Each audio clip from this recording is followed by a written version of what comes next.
பெங்களூரில் 50 தமிழக பஸ்களுக்கு மொத்தமாக வன்முறை கும்பல் தீ வைத்த சம்பவம் பெரும் பரபரப்பை ஏற்படுத்தியுள்ளது.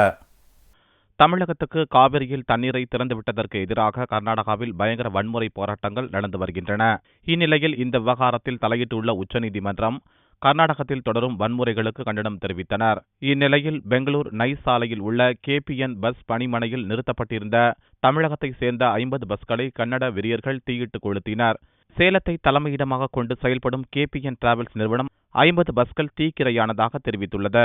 பெரும்பாலான பஸ்கள் சொகுசு பஸ்கள் என்பதால் சேத மதிப்பு பல கோடியை தாண்டும் என கருதப்படுகிறது. வன்முறை சம்பவங்களை தடுக்க கர்நாடக அரசு நடவடிக்கை எடுக்க வேண்டும் என உச்சநீதிமன்றம் கண்டனம் தெரிவித்து 1 மணி நேரம் ஆவதற்குள் 50 தமிழக பஸ்கள் ஒட்டுமொத்தமாக தீ வைத்து எரிக்கப்பட்டுள்ளது. இதனிடையே பெங்களூருவில் 144 தடை உத்தரவை போலீசார் பிறப்பித்துள்ளனர். பெங்களூருவில் பள்ளிகள், கல்லூரிகளுக்கு விடுமுறை அறிவிக்கப்பட்டுள்ளது.